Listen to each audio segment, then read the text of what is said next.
Все сейчас обсуждают удары по логистическим центрам Wildberries, и это действительно важная и сущностная тема. К утру у нас уже есть оценки потерь. По данным издания The Bell, Wildberries потерял примерно 10-15% своих складских помещений. Ущерб от потери самих комплексов и товара в них оценивается экспертами ведомостей в 50 миллиардов рублей, чуть менее чем в треть годовой прибыли компании. И это всего 2 налета за один день по Подмосковью и Тамбовской области. Ущерб, сравнимый с годовым бюджетом Тюмени. По одному этому мы видим, насколько верным был тезис, который мы тут с разных сторон обсуждали с 2022 года. Тезис о том, что страны с современной экономикой просто не могут себе позволить войну. Теперь этому есть еще одно подтверждение. Современная экономика чисто физически слишком уязвима для любых желающих ей навредить. Слишком уязвима даже в сравнении с индустриальной экономикой. Сейчас начнем об этом говорить. Сначала, как обычно, напомню. По ссылке в описании мы собрали разные варианты, как можно обойти блокировки интернета, и постоянно их актуализируем. А если вы присматриваете себе новый VPN, то имейте в виду, что у VPN Liberty, одного из спонсоров этой рубрики, сейчас акция. Сервис можно попробовать совершенно бесплатно на протяжении 30 дней.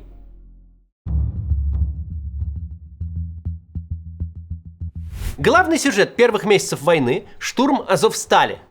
Бойцы полка Азов продержались почти 1,5 месяца. Под ударами артиллерии, под прямой бомбежкой внутри Азовстали могло функционировать и воевать целое украинское подразделение. Все потому, что классические промышленные сооружения особенно не разбомбишь. Металлургический комбинат чисто по технологическим причинам представляет собой бункер из 3-метровых железобетонных плит, по которому можно одну за другой бросать 1,5-тонные бомбы, но в разрушении так и не преуспеть. В современной же экономике все совсем не так. Ее хрупкость вообще трудно переоценить. Она вовсе не заточена под то, чтобы оказаться в эпицентре войны.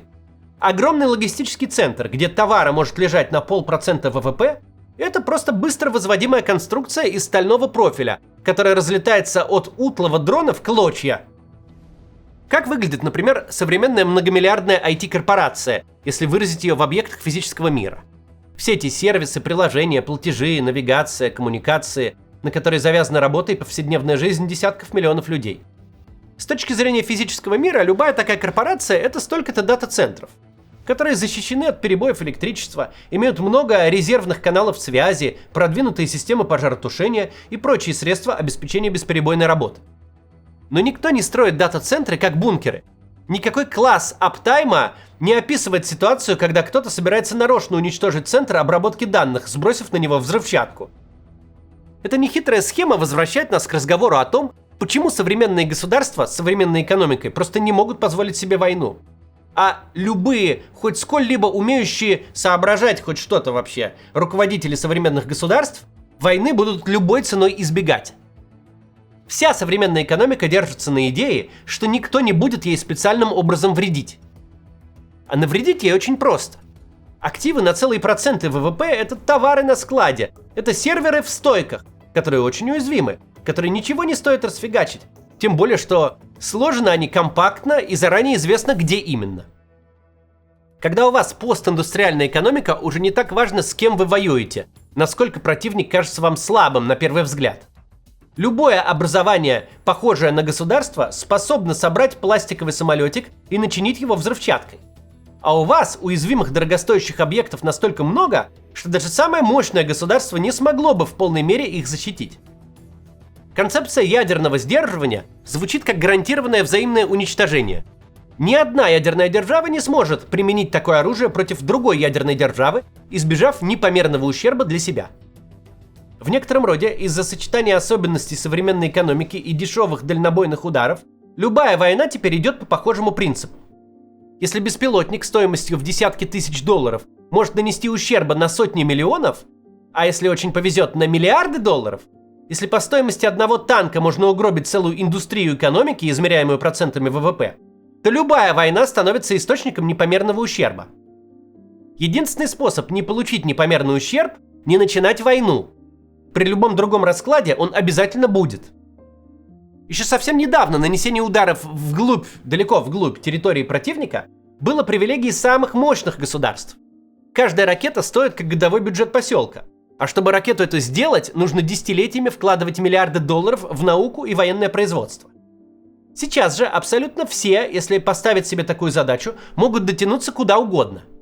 Никого не удивит поражение логистических центров Wildberries одновременно в Подмосковье и в Тамбовской области.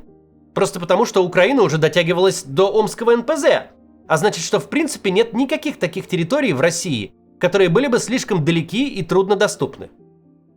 Можно ли этому эффективно противостоять? Россия гигантская страна. Создать такую концентрацию средств ПВО, чтобы надежно закрыть территорию, это заведомо невыполнимая задача. Для нее не хватит ни денег, ни людей, ни производственных мощностей. Вывод из сказанного следует очень простой. Если Украина захочет прекратить существование какой-нибудь современной индустрии в России, она ее сможет раздолбать. Нет вообще никаких причин ждать, что удары прекратятся. Цель Украины предельно прозрачна. Подорвать российскую экономику, чтобы Путину было тяжелее вести войну. Войну можно вести без чего угодно, но без денег вести ее невозможно. Удары ВСУ по территории России выглядят как большой успех в деле лишения Путина денег, а успешный опыт всегда повторяется и масштабируется. Можно не дожидаться новых заголовков о том, что снова взлетел на воздух склад, дата-центр, нефтебаза, морской терминал. Нужно просто исходить из того, что это непременно случится. Мы видим, что сами маркетплейсы действуют исходя из таких предположений. Вслед за Wildberries Озон изменил свой договор оферты, сняв с себя ответственность за товар, уничтоженный беспилотниками. Wildberries, кстати, сделал это до атаки. Все разумно предположили, что риск этот более чем реальный. Какой, собственно говоря, от такой атаки наступит эффект? Обсудим это после рекламы. Посмотрите, пожалуйста. Сейчас для тех, кто ездит за границу, есть 3 основные опции оплаты. Во-первых, можно возить с собой наличку. Но много с собой не увезешь, да и небезопасно постоянно носить при себе стопку банкнот. Вторая опция – оформить себе обычную карту иностранного банка. Третья – завести криптовалютную карту. Оформить такую можно буквально за 5 минут, а потом тратить криптовалюту напрямую с баланса, как обычные деньги, расплачиваясь этой картой в кафе, ресторанах, магазинах и оплачивая подписки. Карты такие называются М-карты. Ссылку я дал в описании. Пополнить их можно не только криптовалютой, но и через СБП. Средства зачисляются моментально. Сможете подключить карту к Apple и Google Pay. Это, кстати, также отличный запасной вариант, если вы живете за границей и опасаетесь, что вам заблокируют основной счет в зарубежном банке. Случись что, карта лишней не будет. Пользоваться ей просто.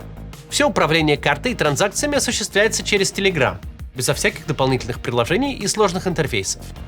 А если вдруг появятся вопросы, у М-карт крайне дружелюбная поддержка. И карту, и поддержку мы протестировали, все отлично работает. Кстати, у М-карт есть отдельная карта для оплаты ChatGPT.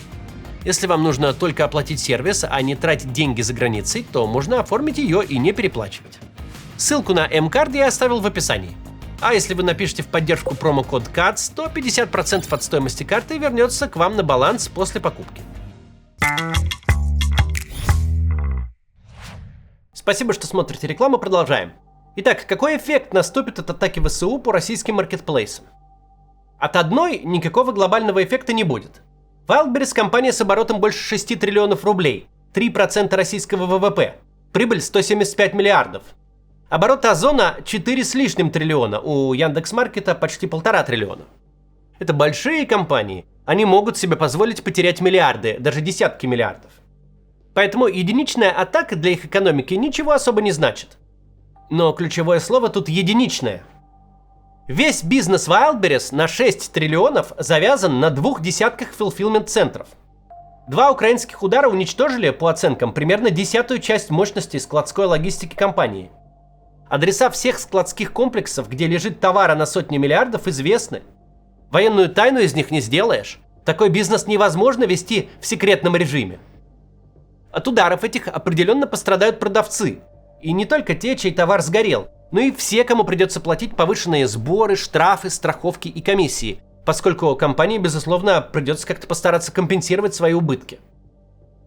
Пострадают покупатели, потому что в конечном итоге все издержки будут включены в стоимость товаров. Пострадает экономика в целом. Рост цен в рамках компаний, абсолютно доминирующих в непродовольственном ритейле, это огромный вклад в общую инфляцию. Но что произойдет, если у Wildberries, Озона, Яндекса будет выбита не 10-я часть мощностей, а, например, половина, что более чем реально? Непонятно. Довольно сложно предсказать, что будет, не на что ориентироваться. Никогда еще в одной точке не сходилось столько факторов, чтобы государство с экономикой, где работают такого уровня сервисы, влезло в войну с соседом и получило войну на своей территории. Очевидно, что от выноса складской логистики крупнейших маркетплейсов пострадают десятки тысяч малых и средних бизнесов. От производств до пунктов выдачи, которые прекратят свое существование немедленно. Производство лишатся и товара, который был в наличии, и единственного канала продаж. В ПВЗ будет неоткуда везти товар, а собственникам нечем платить аренду. Очевидно, что сотни тысяч людей, так или иначе завязанных на эти компании, потеряют работу и средства к существованию. Тут все очень понятно. Но в масштабе экономики всей страны гадать очень тяжело. Нет таких примеров, когда корпорация с оборотом в 3% ВВП прекращала существование по причине физического разрушения ее бизнеса.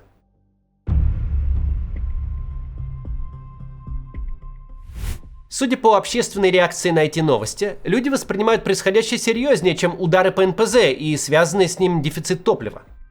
Что совершенно разумно. Есть понимание, что вовсе без бензина страна не останется. Возможно, это будет бензин не на заправках. Возможно, он будет у спекулянтов по 500 рублей. Дефицит бензина, безусловно, приведет к росту цен на все, к локальному исчезновению товаров. Логистика станет дороже и сложнее. Все станут беднее. Это ни для кого не открытие. Но рыночная экономика устойчивых дефицитов не любит. Если будет надо, то бензин в баке у вас окажется, а курица станет дороже, но по-прежнему будет лежать в магазине. Но что делать, если физически сгорит инфраструктура, под которую вся потребительская экономика уже давно перестроилась, которой сейчас нет альтернативы? Адаптация произойдет. Товары никуда не пропадут, и спрос на то, чтобы их в интернете купить и около дома получить, останется. Но насколько дороже за это придется заплатить? На 10% или в 3 раза? Неизвестно. Люди обнаруживают, что инфраструктура их повседневной жизни очень уязвима. Что товары, которые они видят в своем приложении и выбирают, чтобы такое заказать домой, или которые через это приложение продают и хранят у Wildberries, могут просто взять и сгореть как спичка. И это людей пугает. Взрывы на военных заводах – это проблема тех, кто там работает и живет поблизости. Проблемы с топливом в первую очередь ощущают автомобилисты, а Россия далеко не самая автомобилизированная страна мира. Маркетплейсы – это то, что касается всех. Богатых, бедных, молодых, старых. Поход в ПВЗ за блузкой или за тостером для всех стал привычкой. То, что мы видим, это удар не только по экономике, но и по образу жизни людей. И если подобные атаки продолжатся, это будет большой удар по российской экономике. Мы в очередной раз видим подтверждение истины. Современные государства с современной экономикой просто не могут позволить себе войну. Не потому, что они такие прогрессивные стали, а война – это кровавое и безнравственное дело. Но потому, что за все потрясающие достижения современной экономики, за возможность всегда быть на связи, одной кнопкой вызвать такси, заказать билеты, перевести деньги, купить холодильник, за все, к чему мы так привыкли, мы платим уязвимостью современного мира. Современную экономику столь же сложно строить, насколько легко раздолбать. Современный мир дает массу возможностей, но совершенно не готов к рискам уровня войны. Россия – это страна, которая потрясающим образом преуспела в технологиях. Российская экономика не может существовать вне мира технологий. А мир технологий несовместим с войной. Только этого всего не понимает Владимир Путин, познание которого об окружающем мире заканчивается в 1999 году, когда он попал в президентское кресло. Тогда не то что Wildberries, тогда еще Google только появился, а Фейсбука еще и в проекте не было. Владимир Путин до сих пор думает, что может что-то захватить, что война способна для него решить какие-то прикладные задачи. Если не экономические, то политические. На 5-м году войны мы видим, в какой степени это представление провалилось. Владимир Путин возглавляет страну, чья экономика вовсе не предназначена для войны. Ни с точки зрения человеческого ресурса, ни с точки зрения развития столь же высоких, сколь уязвимых технологий. Рыночная экономика так устроена, что коллапсировать ей непросто. Нет такого единственного субъекта перераспределения в лице государства, который, если складов лишился, то на этом закончатся и тостеры, и одежда. Они не закончатся. Но за каждый удар, за каждый утраченный миллиард или $100 миллиардов долларов кто-то заплатит. В нашем случае заплатят граждане. Причем заплатят много раз. Граждане заплатят как потребители, ведь такого рода атаки ускорят рост цен. Да, взрывы складов не единственная сейчас проблема. По макроэкономическим причинам цены вверх идут гораздо быстрее. Но проблемы у маркетплейсов станут важным фактором. Граждане заплатят как налогоплательщики. Маркетплейсы генерируют вокруг себя огромную производственную и товаропроводящую цепочку. Любые проблемы у них влекут и общее снижение экономической активности, и сокращение налоговой базы. Если удары продолжатся, а по всему видно, что ровно так оно и будет, большое количество людей, в основном в предприятиях, завязанных на торговлю через маркетплейсы, потеряют работу и бизнес. Они будут создавать меньше спроса, что будет влиять на все прочие отрасли. Адаптируется ли экономика к таким ударам? Адаптируется. На более низком уровне, на худших условиях, как и всегда. Все процессы, которые и так идут, бюджетный кризис, проблемные активы у банков, неплатежи, общее снижение производства, а за ним и ВВП, сокращение налоговых поступлений, все эти процессы продолжатся, но станут быстрее. На все это накапливаются и другие проблемы. Топливо, потребительский сектор, банковский. Куда-то ударили, где-то свои проблемы накопились. К коллапсу все это не ведет, но каждая такого рода проблема усугубляет те, что уже есть. Рыночная экономика штука очень сильная, но когда ей приходится адаптироваться к Владимиру Путину, который давно не понимает, что делает, решения которого давно неадекватны времени, тяжело становится даже надежным рыночным механизмом. Перед нами не атака дронов по чему бы то ни было. Перед нами война фундаментальных рыночных законов с самозабвенной глупостью одного человека. Раздолбать рыночную и очень технологичную страну сложно, но Путин старается. До завтра.